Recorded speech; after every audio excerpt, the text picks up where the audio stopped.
Bonjour, dans cette vidéo, je vais vous parler des 3 concepts piégeux du chapitre 2 du CFA ESG. Alors c'est parti. Piège numéro 1, pensez que l'Europe est le plus grand marché ESG du monde. Quand on pense ESG, on imagine tout de suite que l'Europe est le leader incontesté. Pourtant, c'est aux États-Unis que l'ESG représente le plus grand marché en volume. En 2020, les États-Unis totalisaient près de 50% des 30 000 milliards d'actifs ESG sous gestion. L'Europe, malgré sa réglementation stricte et son avance en matière de finances durables, a vu certains fonds ESG reculer sous l'effet des exigences de transparence imposées par la réglementation, notamment la SFDR. Alors, pourquoi cette différence ? Aux États-Unis, l'ESG est largement porté par la dynamique du marché et la demande des investisseurs, en particulier les grands fonds de pension et les gestionnaires d'actifs. En Europe, la réglementation est plus stricte, ce qui a conduit certains fonds à se retirer du marché ESG pour éviter d'être soumis à des obligations de reporting plus lourdes. Donc, retenez qu'en valeur absolue, le plus grand marché ESG est aujourd'hui aux États-Unis. Piège numéro 2, sous-estimer l'impact de la réglementation sur l'essor de l'ESG.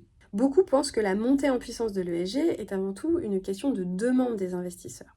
C'est en partie vrai, mais le facteur numéro 1 reste la réglementation. La finance ESG s'est imposée parce que les régulateurs l'ont imposée, en particulier en Europe. Donc voici quelques exemples de réglementation. La CSRD oblige les entreprises européennes à publier des informations détaillées sur leur impact environnemental et social, mais aussi sur les risques que ces impacts représentent pour leur propre pérennité. La SFDR impose aux gestionnaires d'actifs, aux investisseurs, d'être transparents sur la durabilité de leurs fonds. La taxonomie européenne définit ce qui est durable et ce qui ne l'est pas. Sans ces réglementations, l'ESG en Europe ne serait pas du tout aussi structuré et développé aujourd'hui. Ce qu'il faut retenir, c'est que l'ESG, ce n'est pas qu'un mouvement de marché, c'est avant tout une réponse à des obligations réglementaires croissantes. Piège numéro 3, croire que l'ESG concerne uniquement les actions. Alors effectivement, les actions représentent plus de 50% des actifs ESG sous gestion.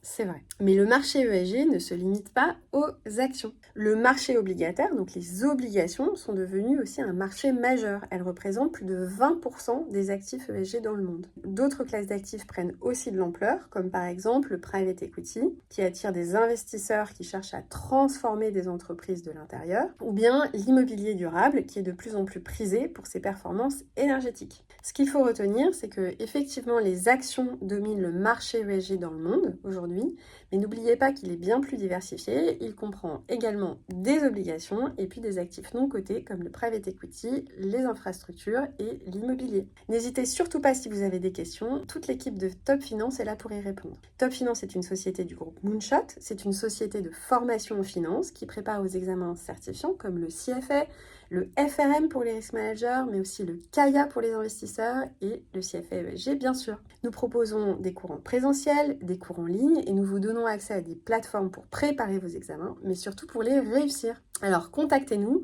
pour vous former avec Top Finance Moonshot. À bientôt!